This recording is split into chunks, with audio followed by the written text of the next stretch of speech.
Join us this new year for new conversations at the Commonwealth Club.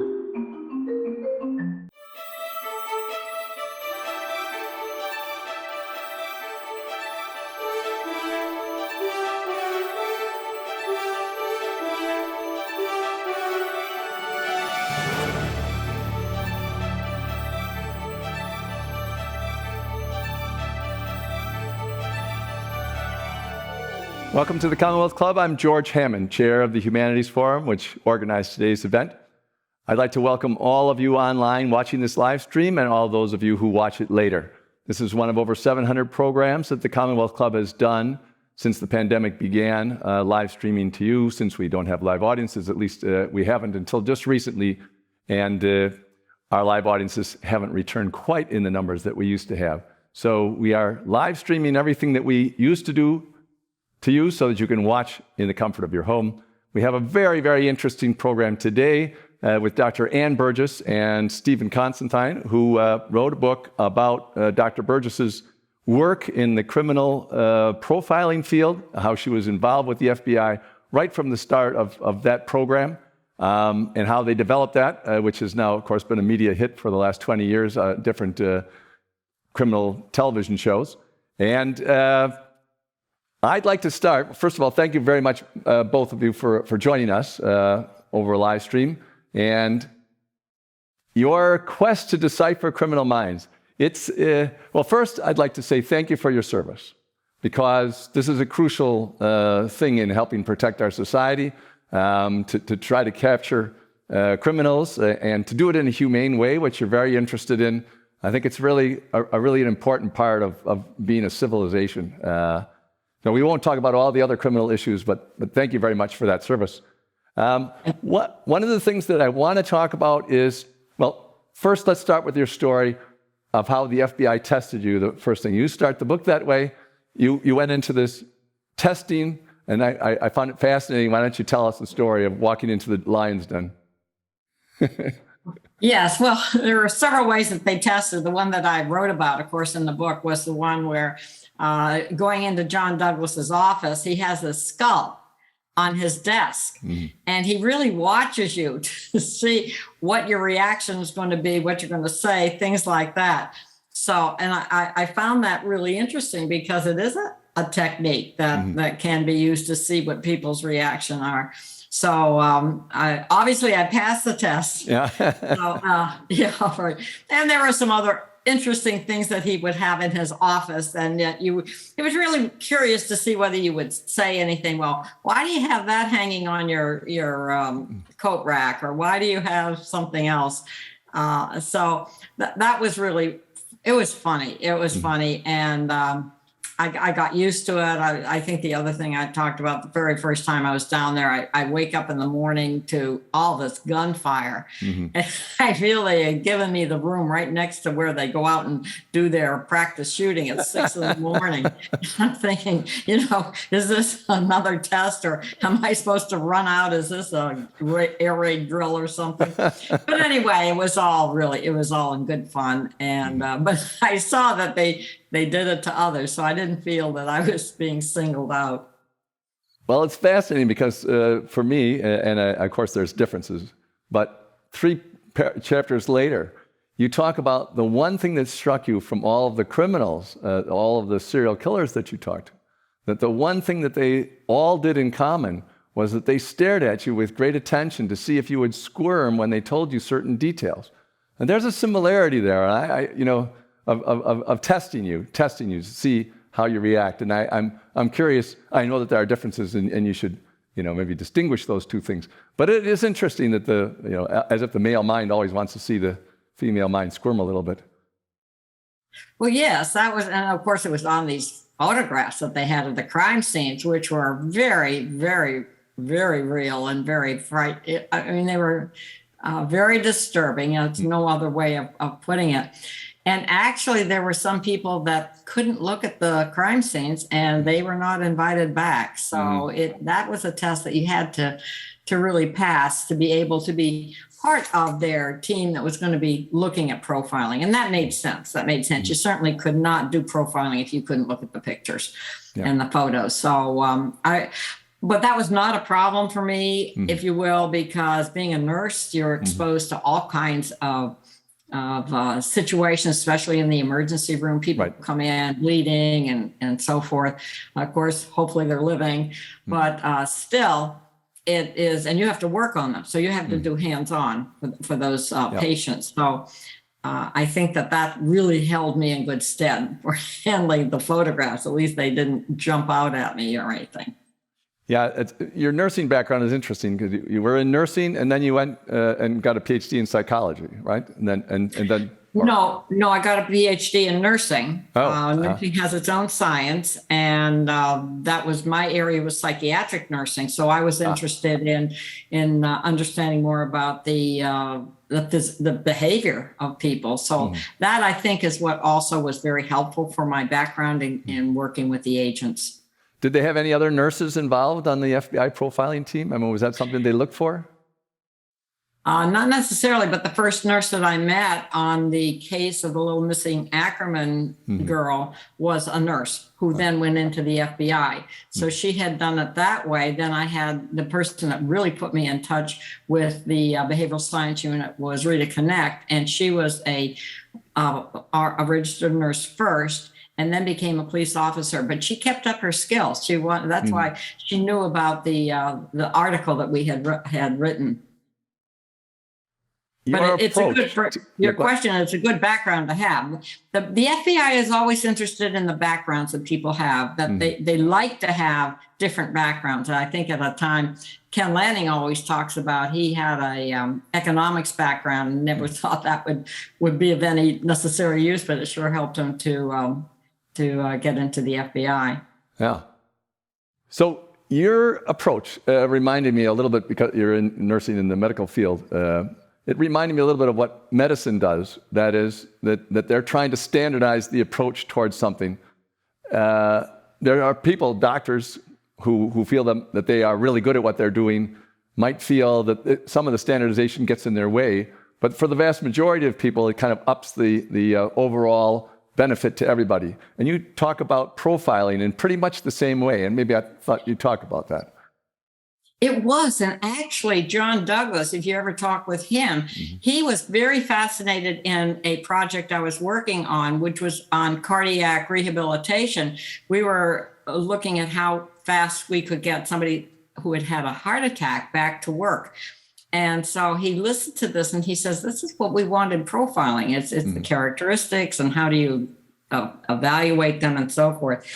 So I also felt that was an important background piece that I had, that he was able to really relate to and ask me a lot of questions about it. So that was, the medical background was very helpful. Stephen, you were pulled in to work on this book, and did you have any background in this kind of crime writing, or did you know Anne? How did you get pulled into this project? Because it's fascinatingly different, I'm sure. Yeah. Yeah, so I didn't have experience with this type of crime writing. I do have an MFA in writing and literature, which was certainly helpful. Dr. Burgess and I had been working on a larger project here at Boston College, an event around the Mindhunter series when that came out on Netflix, where we brought John Douglas up, who had written that book, and had Dr. Burgess on stage on campus to discuss what it was really like, what Mindhunter got right, what it was like behind the scenes of the FBI, to pull back that curtain a little bit. And the more I spoke to Dr. Burgess and the more I learned her story, and how she helped take all this messy data of victims and victimology and serial killers and was able to parse it and put it into a comprehensive form that the agents could then use to capture serial killers. It was super interesting, something that hadn't been told before, neither her story nor the evolution of profiling. So we started chatting about what might be a good way to present that. And the book was the idea that came out of that. Yeah, well, it certainly met its goal because it does a great job of doing exactly that. You mentioned the television shows about this. Have you found, or has the FBI found, that they have a great increase in applications for the profilers since, like people fly around in private jets everywhere they go on the shows? I assume, by the way, that the FBI does not fly its criminal profiling team once a week to a new location, in a private jet with nice white leather seats and everything. So why don't you disabuse people of that notion? The only plane I flew in at the FBI, and I don't know if they had any, was a little four-seater that took me from Chicago Airfield into the little Seminole Airfield in Illinois. So I have no experience in any of those wonderful jets. I don't know whether they have them. Sorry. Another thing. It's interesting. Yeah. Dr. Burgess teaches one of the most popular courses here at the Boston College campus, which is about forensics. And many of her students do come up and take an interest in wanting to get into profiling. So I think her work certainly opened the door to a whole different demographics of people that might be interested in that field that perhaps weren't before. Yeah, that's great. It's really great. Maybe one other thing. Those shows give the impression that there's, so many serial killers that every week you can go to a new place and find another serial killer. The number of serial killers is not that high, I assume, from the statistics that I've looked at. So how many a year does the FBI have to deal with? 5 or 6 or 7 or is it more than that? Oh, they have more than that. They have profilers, coordinators, what they call them now, in every major FBI office in every state. Mm-hmm. So you're looking at a lot of potential. And when they get a potential serial killer, they really have to jump on it. Mm-hmm. So I think that they're catching them faster. That's what we hope is happening. So that if they get, and they've even, it used to be 3 or more would make a serial killer, so to speak. Mm-hmm. And then they dropped it to 2 or more. They felt that they could understand the patterning better, or with only 2, which might be making the difference.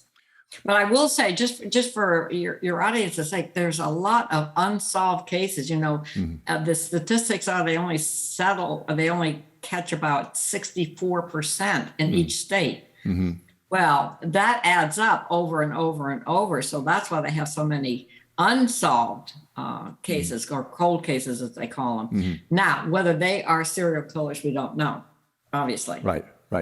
There was a case here in California not too long ago that they finally got somebody after many, many years, and he was already in his 70s or something like that. Was arrested last year.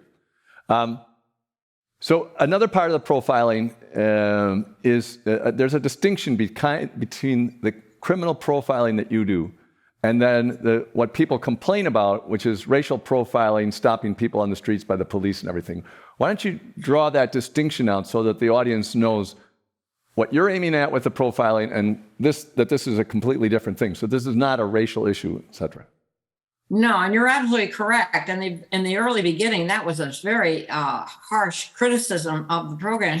And we were a little astonished by it, because in no way was the racial issue anything that we had thought was going to be an issue, if you will. Mm-hmm. And we tried to clarify that this is all based on behavior. Mm-hmm. That's where it changed from the more psychological piece. We let the psychological piece go to the other people that specialized in that. But the agents were very concerned that they teach their local law enforcement as well as their agents about behavior that had a very specific pattern to it. Mm-hmm. And that's where we focused on. So the profile would be gender. Gender was important, mm-hmm. Work, living conditions, work conditions, all of those kinds of things, because that's what the suspects and the local police could go back and look at their suspects. So it had nothing to do with the racial issue. But you're right, it came up and was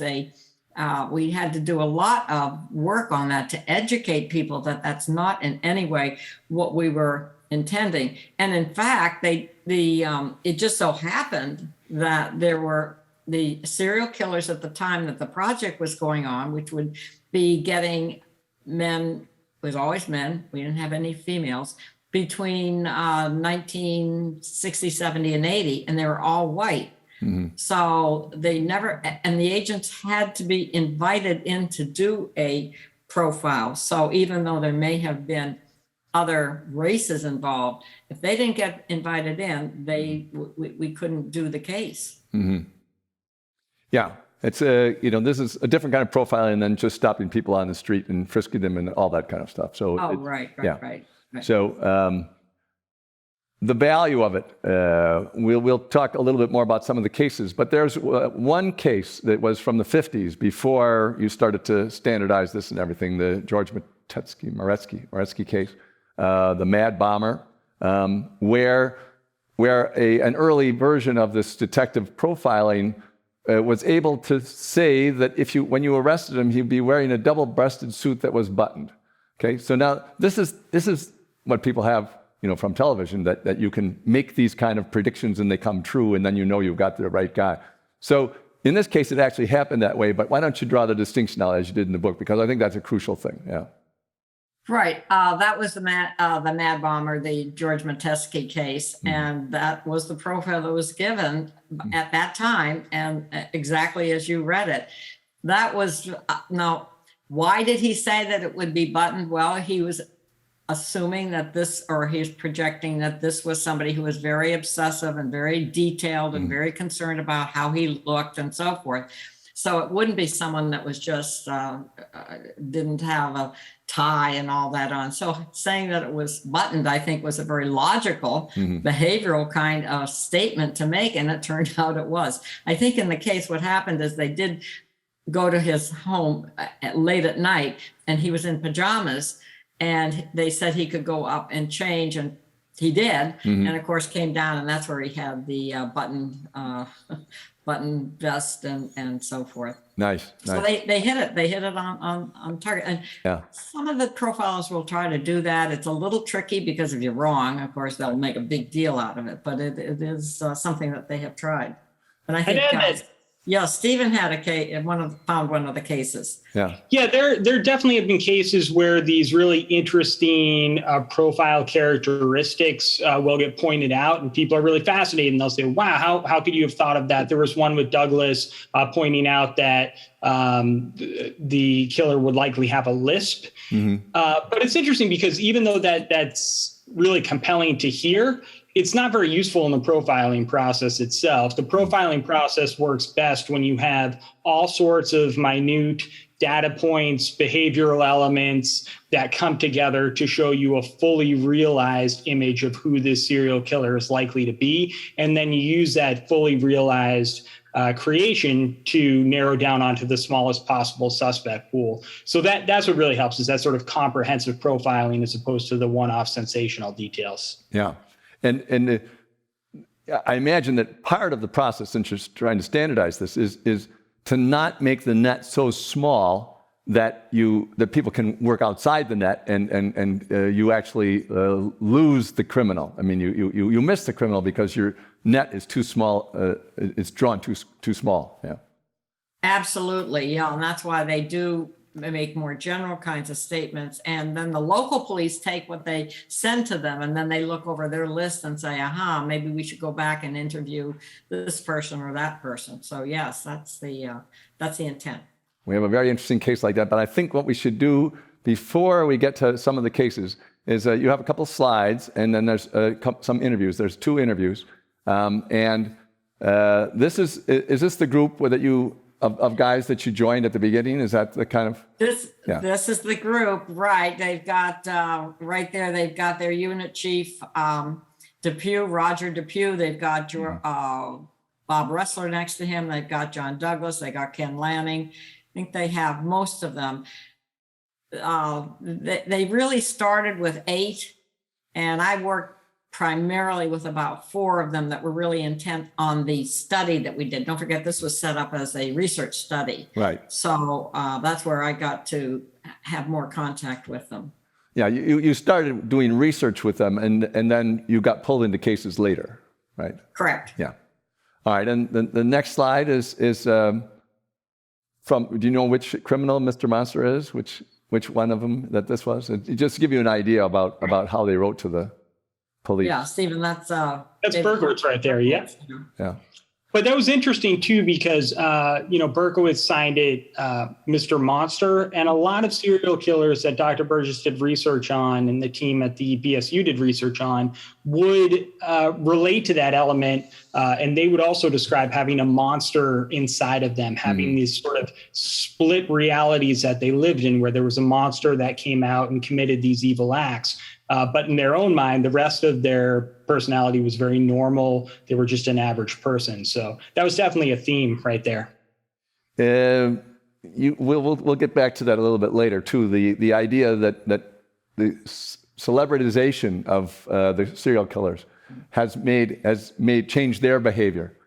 And when you wrote about that, I thought of Bonnie and Clyde and the bank robbers. And it used to be bank robbers that were during the Depression when we had money. It's like everybody would like to have been a bank robber because then they would have money. I don't know why everybody would like to be a serial killer now, but there is something about it that's shown on TV, and it's, I guess, the freedom to do whatever you want to that attracts. I do think it's interesting. I'm old enough that when Jeffrey Dahmer was the person that everybody talked about, it was interesting to me that Jeffrey Dahmer was pretty much a joke. People made fun of it, where they're afraid of somebody with a passion murder of their spouse or their lover, but they weren't afraid of being Jeffrey Dahmer because nobody wanted to be what he did. Almost nobody wanted to be, or almost nobody was afraid that they would do what he did, But more people are afraid that they might kill their spouse, or so on. So I found it interesting. And I don't know if you ran across that too, that there's some people are just so far off the grid in their behavior that people turn them into a joke and aren't as afraid of them. Well, that is true that some people are really far off on their behavior. That's absolutely true. And you do wonder whether there any should have concern there. And I think that's what we get into with some of the prevention work is what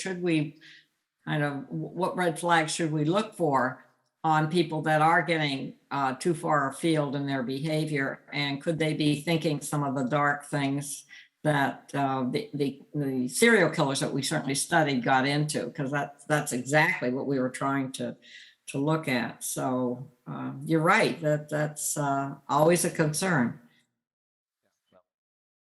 You didn't make it any more popular, I'm sure. Don't worry about it.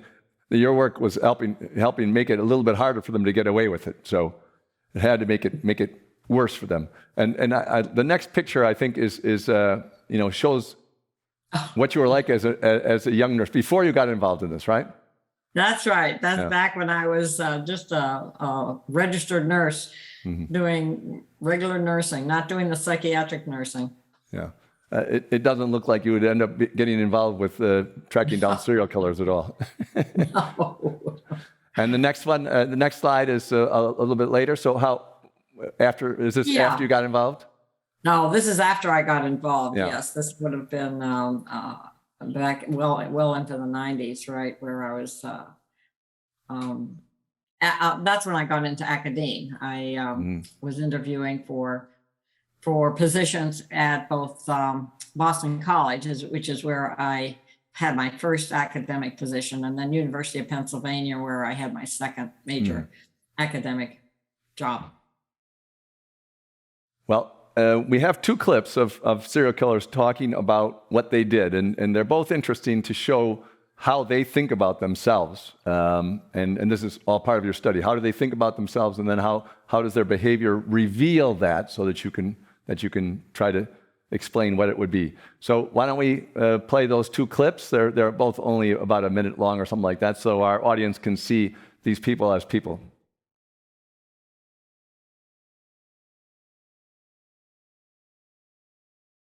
So I'm trying to remember this from a long time ago, but another round had entered and exited that padding area. So there were 3 holes in that padding area that was head level with her. It was off to her right, to my left. She was moving about in the back quadrant there, trying to avoid the shots. That wouldn't have happened. I realize if I'd never done it, it wouldn't have happened. But my original intention was to make it very quick and neither one of them to be aware of what was happening, and it was not to keep them from stopping the crime. It was to keep them from suffering. I had a real bad problem depriving people of their lives. It wasn't the aspect of killing them, that was the aspect of possessing their bodies afterwards. So it was almost after an effect, evicting someone from their human body. And I'm sorry it sounds so cold, but that's about what it analogizes to. At what point do you feel that you lost the control that, that led ultimately to the deaths? What would be different in each case? Yeah, each one is varied, huh? Yeah. Some just, for an example, with Shona Hawk, Shona and I sat down for probably an hour, just talked, laughed. Mm-hmm. I got ready to leave, got up, and as we customarily did, we gave each other a hug and a kiss. Mm-hmm. But this particular time, when we embraced, that's when that switch was flipped. That monster came out, and it was over. Whereas the attack on Valencia Jumper, as soon as I came in the house, bam, it was on her. Now, these two men, one of the first one, Kemper, would dismember the bodies afterwards, right? That's what he was known for. And the second one, surprised, I mean, they weren't looking for somebody. He knew his co-workers, he knew friends and family. He killed people that he knew well. Unusual case. So we'll go back to his case. I want to end sort of with his case because it's got so many interesting elements in it. But I'd like to back up to a case from the Bay Area, actually, the cheerleader case, or whatever they call it, where a 15-year-old girl killed another one. And it was a single incident. It wasn't a serial killer. But your profiling said something about the potential killer, which allowed them to catch her. And why don't you tell that story? Because it was set right in Orinda, here in the Bay Area. And of course, it's still a well-known story. It's 35 years later or whatever, 25 years later. Right. That was very important because when the FBI got called in, it went cold for about 6 months. They had potential suspects, but they just weren't coming up with anyone solid. And they had polygraphed all of the ones that they were concerned about because they had lots of information. They had witnesses that had seen the person who had shot the young girl. They saw her car. So those are two very good things. And they certainly felt that she had to have lived in the area. So it became what happened is they sent the case to Quantico, to the Behavioral Science Unit, to be profiled. They did the profile. And when they sent it back, that's when it said, well, we interviewed someone just like you're saying, but she passed the polygraph. And so then it became an issue of the agent said they better find out what questions were asked, why she might have passed it, et cetera, et cetera. So they did that, realized that the right questions weren't asked, that they really should bring her back in and polygraph her again with one of the FBI polygraphers, which they did. And that turned into not only was that, it was over a 3-hour interview, and the young suspect had really developed a relationship with the polygrapher. And that at one point she turns to him and says, "You think I did it, didn't you?" And he said, "Yes." And with that, she goes home, and that's when she leaves the note for her mother that she had done this. So it was a very different kind of use of the profile to inspect and see whether they had used some strategies that hadn't worked. So that was very useful. The other thing is it was a female on female. We hadn't done cases like that. It was very important for us to see whether the profiling method would work. Again, with not only female offender and potential suspect, but that they were teenagers. They were young. And most of the cases they were profiling were men usually in their early 20s, et cetera. I would add that one of the reasons that case in particular, even though it was just a one-off case, was so important for the profiling process and its evolution. And one of the reasons we wanted to include it in the book was because up until that point, as Dr. Burgess said earlier, serial killers that the FBI went after were all white, were all males, 20s and 30s. And in fact, all the profilers at that point were white men as well. And Dr. Burgess, being the only woman on the team, always had a sense of, who's missing from this table, whose perspective aren't we getting? Because if the idea of profiling is to be able to think your way into a serial killer's head, you need different dynamics, different backgrounds to be able to do so. And this case showed that profiling could work on somebody outside of that original case study. And it ended up sort of justifying profile to a degree in the eyes of the FBI. And the team ended up getting more resources and more agents after that to go after a wider demographic of killers. Yeah, and so it went from serial killers focusing to even just one-off murders. How far afield has profiling gone now? I mean, is it useful in petty theft? I mean, it might not be worth the time and effort, but can you, if someone is a thief with a certain way of doing things and so on, can you profile them and help them catch, or is it not been applied like that yet? No, it has been. In fact, they were doing it at the time. I'd be sitting in John Douglas's office or Bob Ressler, and a call would come in. They did an enormous amount of telephone intervention, if you will. It would be on threats. People, owners of stores or owners of banks, they said, there's a threat on the bathroom wall. Someone's going to be killed. What do we do? How do we figure it out? And that's where they would profile. So it was used very much with other kinds of cases, not just the serial killing. So that's where the behavioral part was so important. And sure enough, I think we even put one case in the book where that is how they had profiled the case. It was a bank type case, and there had been I think, Stephen, you probably remember that one better than I do, but that was a good case where the bank was the victim, if you will, not necessarily any one person. And was the bank going to be blown up? Yeah, it's by being so useful, you got a lot more money, and I mean, the FBI did, and then the FBI department grew. When you grew above the specialists that were working on this, were there more mistakes? Were there times when you profiled something and you never found anybody, and you wondered whether the profile was too small? Or it's easy to talk about. I mean, there's so many successes.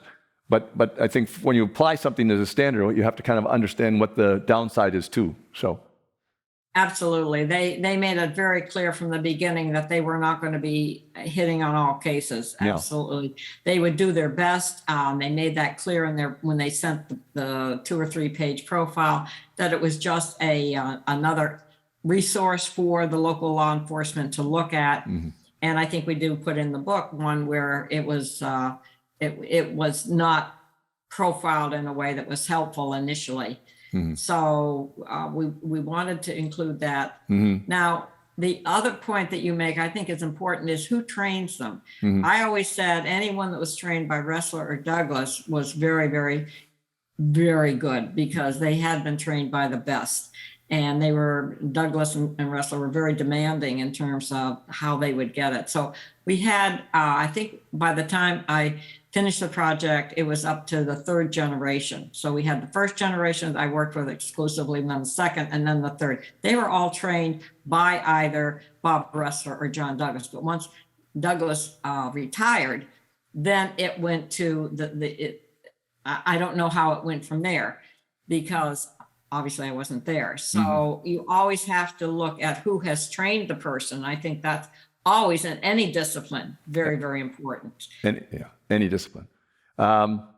So you did this starting in the 70s, right? And then 80s. So your research in the 70s, Really the early 80s is profile. Right, early 80s. So DNA hadn't really gotten started yet. So DNA evidence became not a competitor, but another line of activity. Did you ever combine the two in a way that was useful? Well, some of the cases we had some kind of forensics on, not necessarily as specified as today, but they had the groupings. You still had blood groupings, and they had some things that they could point to. But where I think forensics has made such an impact is excluding people. Sometimes they would have someone they thought absolutely was it, and they run the forensics, and it wasn't. So they would he was exonerated, and that was important. And I think even today, people use that as a very helpful measure. But with forensics now, it makes it a lot easier, if you will, if you have that both parties. You have the victims and you have a suspect. That makes it a lot easier to profile, I guess you could say. You don't have to profile if you've got the forensics necessarily. Right. But there was a bit of a gap period, too, where DNA wasn't sort of collected in a repository in any sort of, centralized system. And there was one particular case, which we ended up cutting out of the book, where it talked about profiling a killer who had a pretty long career and profiling all the details very accurately at the BSU. Not able to catch the individual, but then when forensic became more mainstream, the forensics proved that this was the correct individual, and the profile and the forensics came together to make a really compelling case against this person. Yeah, that's great. Yeah, well, the BTK killing was one. Don't forget that went on for years. We were down there. He was there was, and then there were 10 victims, I think, and then there was another couple of years, and then they were able to get the DNA because it had gone on so long. So as Stephen said, some of the cases were caught that way. They just had to wait. I wanted to talk about the BTK killer because one of the issues that came up was he was inactive for a while, then he became active again, and part of the profiling was to provoke him.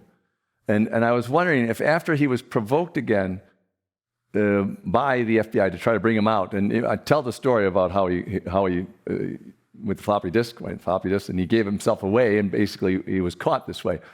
But did you ever provoke somebody who by reacting to him and making him that he then went out and committed more crimes because he was provoked?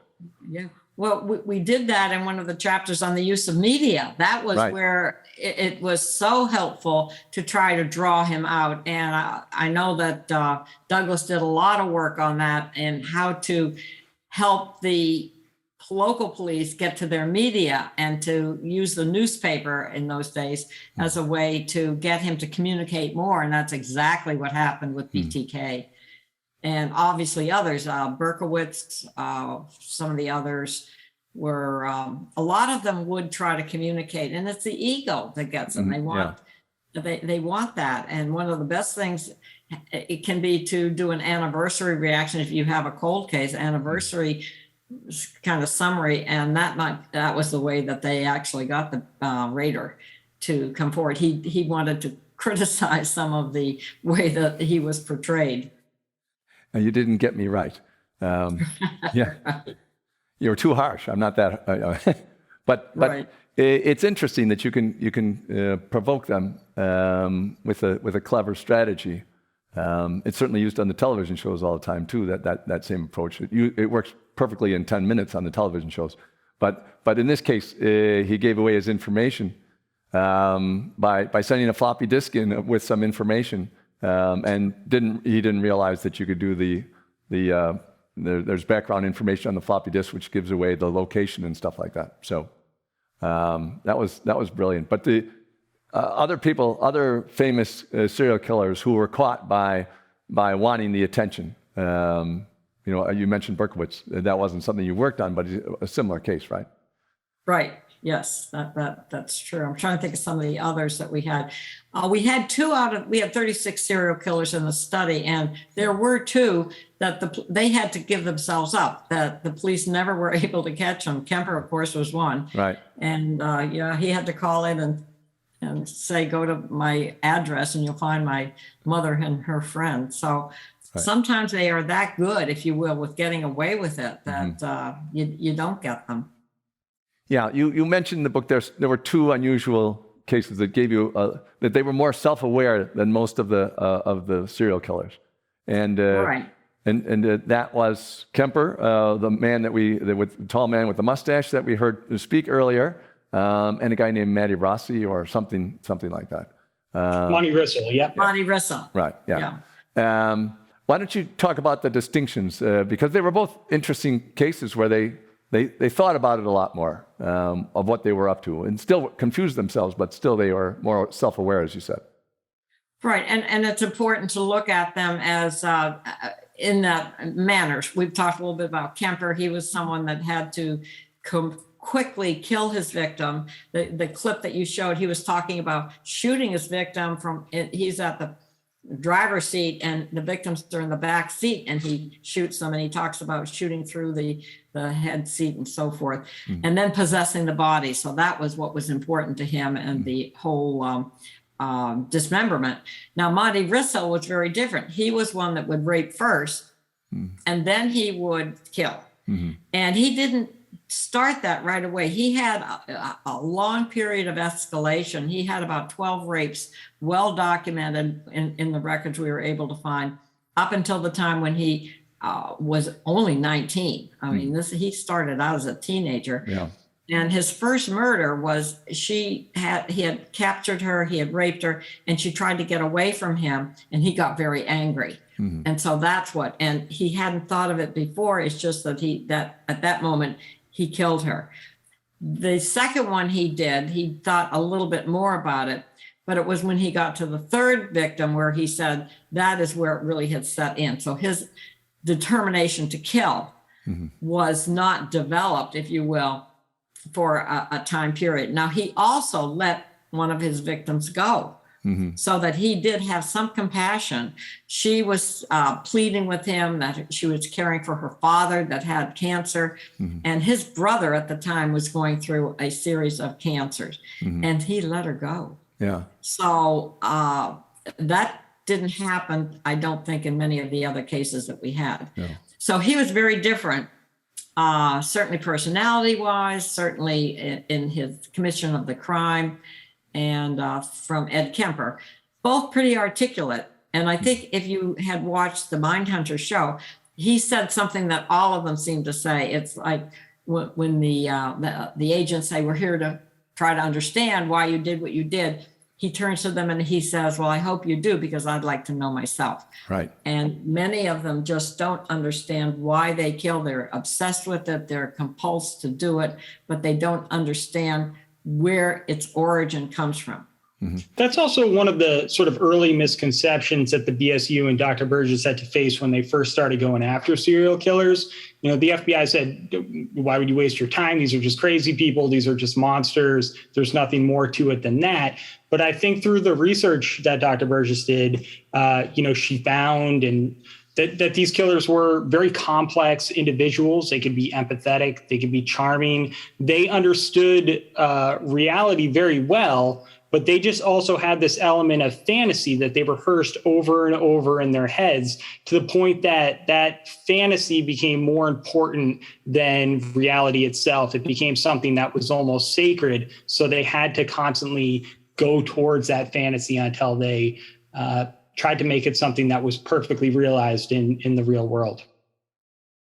Do you think that video games that are like this help them do their fantasies almost realistically, or do you think that because in one of your cases you say that the imagery that set the person off came from detective magazines like Detective Comic Books, so there's nothing new about the video games versus the detective comic books. It's the imagery, and there are people who talk about, like, say, Japanese society that has a sort of comic book violent not underclass, but Right. part of the society, and yet they have very little crime in their society itself. So after being in this field for a while, what are your thoughts about that? Well, yes, I think that the visual imagery, it's the detective magazines, what that was used for was more of a projective technique to find out what it was in the suspect's, in the person we were interviewing's mind that was arousing to him, because we knew that would be the key. And he does say, one of the videos that you shown, he did say that there were times when he would just touch the victim, he knew her and so forth, but he just was compelled to kill her. That it just took that, and that had to have come from somewhere. And so using the detective magazines to try to narrow down more specifically was very, very helpful. Well, let's talk a little bit about Henry Louis Wallace, the second video clip. He said some very, very fascinating things that you recorded in the book. One of them was that he wasn't really inside of himself, that he was hovered above himself, and that it took 2 hours sometimes afterwards to come back down. So he hovered above himself while he was doing this. I'm sure you're aware that NDEs, near-death experiences, people describe almost exactly the same experience. So, and of course, there's also this whole tradition of yogis in India and Buddhist monks in other places trying to get to that state of mind, which this guy was in when he committed his killings, which is a fascinating, difference. And he was the one who killed his friends. Another odd thing, and his coworkers. Yes. And what you're describing, there's a technical term. It's almost like a dissociative state, right, where they go out of themselves, if you will. And that's exactly what he described. And I think you said it perfectly. It's that super state, or that altered state. I call it an altered state, where they're looking down at obviously at the victim and acting and not totally aware themselves of what's going on. So that is something that others have said, other suspects have said, or other killers have said. And we really need to understand that. And I think that the question is, well, how do they get into that state? What is it that gets them there? Is it just being in the situation with the victim? Or sometimes it can be because of drugs that can change a person's state of mind. We know that. And I think in that case, that was part of it. So all of those things became so important for us to really, or could it be that there was more of a state that had been a chronic state in the person's mind? So we were always mindful of trying to understand as best we could the kind of baseline of the mental state of the person, and then compare it to the state that they were able to describe when they actually did the killing. And then the state afterwards. We always looked at the before, during, and after part of a crime. You mentioned in the book, I'm going to come back to that in a second, but you mentioned in the book that for a lot of the killers, it's not the killing that's important, it's the rituals afterwards, as if it's setting up for a ritual. It's setting up for a ritual. It can be before, too, and it can be after. Yeah. I don't want to bring in every other culture, from ancient times, but there was a lot of ritual killing that took place for the last couple thousand years. I mean, it's been minor for the last couple hundred years, from society. But there were lots of ritual killings. That was a big part of how people dealt with their relationship with the universe, or however they want to put it. If Carl Jung is right at all, some of those imageries must be still in us, and some people may be afflicted by them. Who knows? But the big question for me about this is, you identify this, and as you said, it's not just this one serial killer, but other ones with this dissociative state, and then there are thousands or even millions of people in trying to pursue this as a spiritual goal, to get into a dissociative state, so that their universe goes along and they just accept the universe and witness it. There's plenty of descriptions, not only in Carlos Castaneda with the drugs, but in Buddhism and Hinduism, as the state that you're trying to aim for to prove that you are a spiritual being. I find that fascinating that they're the same experience. And yes, maybe we'll figure that out in the next couple hundred years. But there it is. We've got two strands. One who thinks it's the greatest good on earth, and the other, it's pretty obvious it's not good for them. I think one of the points that Dr. Burgess, made pretty clear to me too, was that it is this ritualistic element. Mm-hmm. If you're thinking about this one fantasy, this one concept over and over and over again, that does become sacred to you, and that is a vehicle that will elevate you to what you think is a higher state. So for these killers, they got stuck in this way of thinking, this very patterned way of thinking, and that's what sort of led them down the path that they ended up on. And then they were constantly chasing that high again once they experienced it the first time. Either they weren't able to live out that fantasy as perfectly as they'd originally imagined it, or the high wore off, and so they had to go and kill again. So there are those elements too that are pretty similar to what you're talking about in sort of elevating consciousness capacity. Yeah, and I think this is a fascinating part of the book, because it certainly makes it human, because it's an attempt at something. And this is the negative part of it. I mean, people who study it realize there's a whole spectrum for almost everything that we do. There's wonderful romantic sexual behavior, and there's absolutely awful, cruel sexual behavior. It's almost like all of our actions are neutral, and what we bring to it psychologically gives it almost all of its meaning. But there we are. And I'd like to remind our audience that if you have any questions for either Anne or Stephen, that you can send them in through the chat room. But there are a couple in already, and not too unpredictably, one of the first ones is, which is your favorite criminal detective on TV? Who do you think does this the best as far as the TV goes? Or can you not stand watching the shows? Yeah, I don't have time. I don't know if I have a favorite. I don't have a favorite. Stephen, you seem to get along better with the real life versions of them. Right. I've dealt with more of the real life versions. Right. Yeah. Well, here's another question. I don't know if you're familiar with the neurologist's work, but there's some work in neurology that's trying to locate lesions in the brain that are responsible for criminal behavior, and then be able to predict in advance this. Have you looked into it at all, and do you think that this is part of what you're doing, or do you think it's a totally different thing and don't think it's effective? Oh, no, I think that there has been a lot of research they has speculated on that. It certainly should be done. I know that anytime you have a serial killer and you go to trial, they have to have a full neurological workup, because they're looking for any possible explanation. Do they have a tumor? Do they have, some other kind of thing? So I think that's all very much in the realm of research, and it's important. And there could be, but they've never really definitively said that there was one. That also gets you into the nature versus nurture aspect. Is this something is there genetic loading on any of this, or is it more that the person is the way they're brought up? And we really take the latter, that it is more in the developmental phase that something goes wrong, something is fixated on. It becomes almost I think as Stephen was just saying, that they just develop this small kernel of a violent act, and it just goes over and over, and then they act it out, and if it doesn't make it like they think it will, then they got to repeat it. So that's part of the terrible part of it, is they keep trying to improve their fantasy, and it ends up with more victims.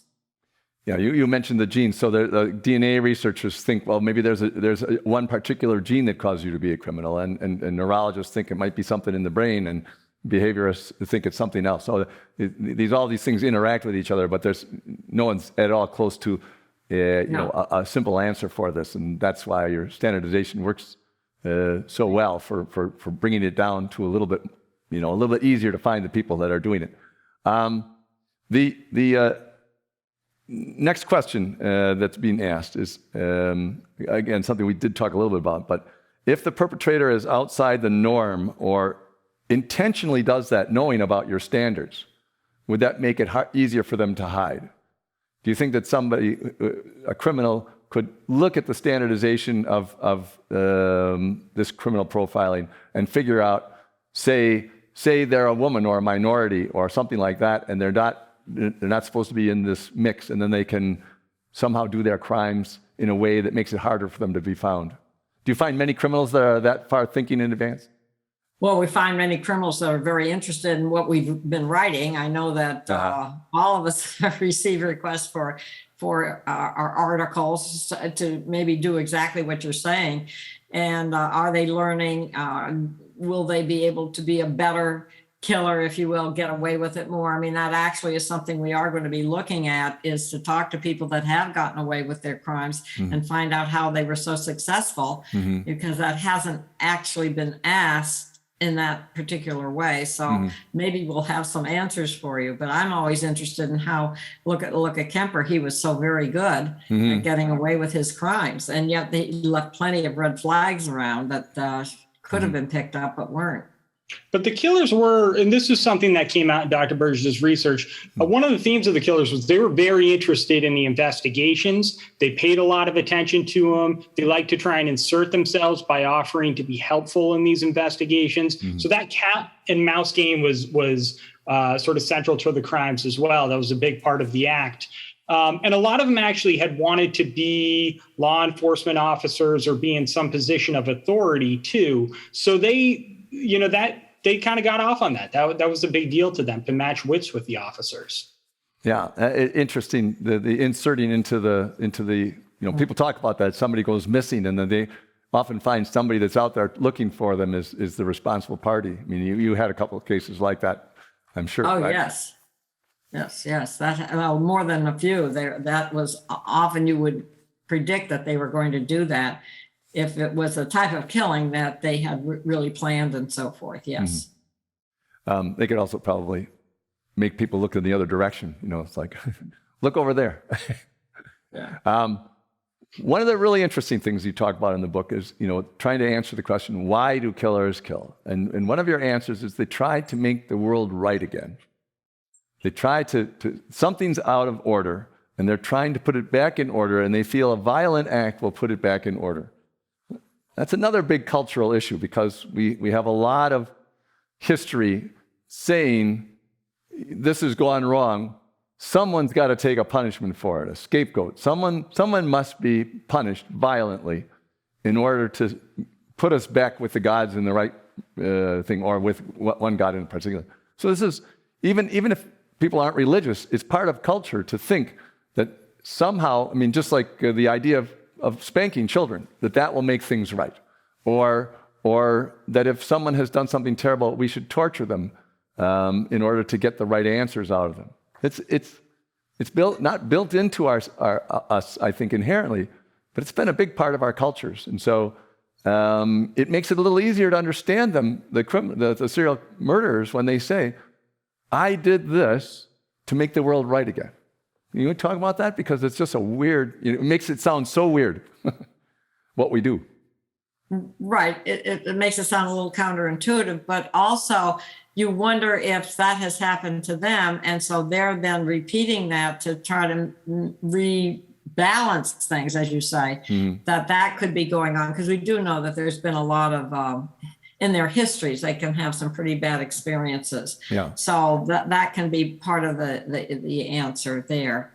But their thinking, you can see where their thinking is certainly flawed at certain levels. Yeah, that was interesting. There were a lot of cases, and the Joubert case comes to mind, where something traumatic happened to this killer early in their life. And oftentimes the victims then would match their age when they experienced that traumatic event. And so it's almost like they're trying to go back and set things right by forcing other people through that same experience to make things equal as a way of resetting, to sort of take back that moment by doing it to someone else. And it goes back to this fundamental element that is, true to all of them is this idea of control, to taking back control, to having control. And they would do that with their victims. They would try and do that in the interviews with the profilers by trying to test them to see if they truly knew the story of the crime.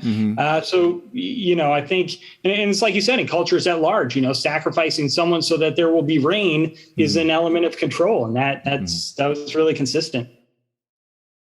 in your quiet moments, did you ever think we have to change this part of our entire culture about sacrificing something to put things right in order to put an end to this kind of attitude that people have? I mean, I don't think that it would take such a long time for any kind of shift like that at all. But it's Well, we certainly have to do something because murder rates are going up. Yeah. I'm not sure they're serial murders, different, there are different types. Obviously, we know there are different motives to murder, but it is the violence in our society is certainly, people have to be concerned about it. Do you feel that this is another side effect, but we bring the pandemic into almost everything nowadays. But do you think that people being locked down, not living their normal lives and everything, that the frustrations of all that is contributing to the rise in the violence and the murder rate and everything? I haven't seen any evidence of that, but it certainly is something to look at. I think that those types of murders are, I'm not sure that I'm seeing that as a motive. So I'd have to see more on the statistics of why we're seeing 25% in some cities. Yeah. Yeah. Good The first question. big increase in decades, right? Yes. So we have a question from someone in the audience, Marcia Maitre. She said, does the BSU ever work with forensic genealogists? You know, this idea, you did have a case like that in your book, so. Yeah, very interesting. A question. Yeah, that's a new area. I mean, that's one to get into. It's really very, very interesting. They did try that on. It wasn't really exactly that, the BTK case where they used the daughter's DNA, but that's a great area. They've had a couple of real successes in that area. So I'm going to be watching it. Yeah. Why don't you explain for the audience that doesn't know what that is, but it's like tracking down the DNA through genealogical things, and it's scaring people who've all had their genes done by these things that all the information might get one of their cousins end up in jail, right? Right. Well, they've warned people about that. I know when all this genealogy came out, or you could send your DNA in and they would do all this to it. So they did warn people, and they have found out that the DNA, well, first of all, mitochondrial DNA is where it's transferred by the mother. So that we've realized, but then this is using other family members, going to the family tree and seeing if any brothers or cousins or aunts or uncles or whatever could be a possible match for the DNA. And it's, as I said, they've hit on some cases. The Golden Gate Killer, I think I think he was caught that way. Yeah, I think that was the one George alluded to earlier, was that case out of California, the Golden State Killer. And he'd been inactive for decades, but had been incredibly prolific while he was active. And yeah, it was a family member of his that had done a DNA, and they pinpointed him through that. And there was a case I read about where it went back and forth because they had, they were getting close. They knew that there was something there. And it turned out that somebody related that they had a child out of wedlock that they didn't even know about, and that child was a perfect match, and that was the one who committed the crime. And you think, not only do you find out that you have a child you don't know about, but he's a criminal, right? And he's the criminal. Oh dear. That wouldn't be a good phone call to get. No, that would not be a good phone call to get. And we hope nobody in the audience gets that phone call. But if you do, it helps solve a crime, and therefore, you should cooperate. Yeah, right. Very good. Anything that you'd like to tell the audience? One last story or one last thing before we say that was a great conversation about this. Anything you'd like to tell? Any one person that stands out where you felt that person, if not for just like a little bit of a move over in one direction, that person could have lived a normal life instead of a serial killer life? Were there any ones that just really affected you that way? Yeah, so I think that is very important, that if there had been somebody in the family situation that had been able to support, be a good mentor to I think would have made a big difference. Many of these serial killers had the absent father. We found that out, had the absent father, so they didn't have a male authority figure that would be able to kind of keep them on track. So I think that there were a lot of situations that might have turned out very differently if there had been someone in the family. And that's why we try to say to the child of the developmental aspect and the social networks are really important resources for kids to grow up so that we don't have, we aren't growing any serial killers, so to speak. And we try to keep the victimization. The other thing is, of course, to try to do all we can to understand how this happens so that we can prevent more victims. Our whole theory was to try to show how we could prevent more victims, and then you would have obviously fewer serial killers. Right. I'd add too that one of the important things to Dr. Burgess when we first started on this project was keeping in mind the victim. A lot of stories about serial killers, pop culture, TV shows sensationalizes them to a degree. And Dr. Burgess made it very clear that she wanted this book to speak for the victims. And I'll let you say a little more about that, Dr. Burgess. Mm-hmm. Yeah, well, the victim is often very forgotten. I mean, how many, the serial killers, how many can you tell me their victims' names? No, it's lucky if they can remember any. And yet there have been many, many victims. So we've always tried to impress upon that. And the family is very important, the victim's family, but not to forget the killer's family. They too suffer in their own way of having raised or lived with a serial killer. So the families are something that we need to put more attention to, whether it be the victim's family or the offender's family. Yeah, and I mean, you focus on that in your book too at the end, and I think that's just wonderful. But you also mentioned that the profiling that you did, you don't only profile the scene, you profile the victims, and that helps solve the crime too. I found that fascinating. In what way does knowing more about the victims give you that access? Yeah. Well, that was the primary reason that they brought me down to the BSU, because I had worked with victims. And if you realize, investigators don't work with victims, they're looking for the criminal. Right. So they didn't have a lot of experience in that. So that all the questions that I would get when they were profiling would be around the victim. And what could we learn? Why was she targeted? Why was she killed? What was her life like? What can we learn from all of this so that we could then try to find out who might have, what clues there were to be able to find out more. So victimology was the very first, first they would go, they do organized, disorganized, to get themselves settled on that, and then they go in the victim. Well, we can't turn back the clock and disallow divorce anymore, and we can't, I'm sure, although there could be a more conservative time in the future that does that, to say, fathers have to stay home, make that the rule again, because so many criminals have that absent father problem, et cetera, et cetera. So that's not the solution. Understanding what makes it happen.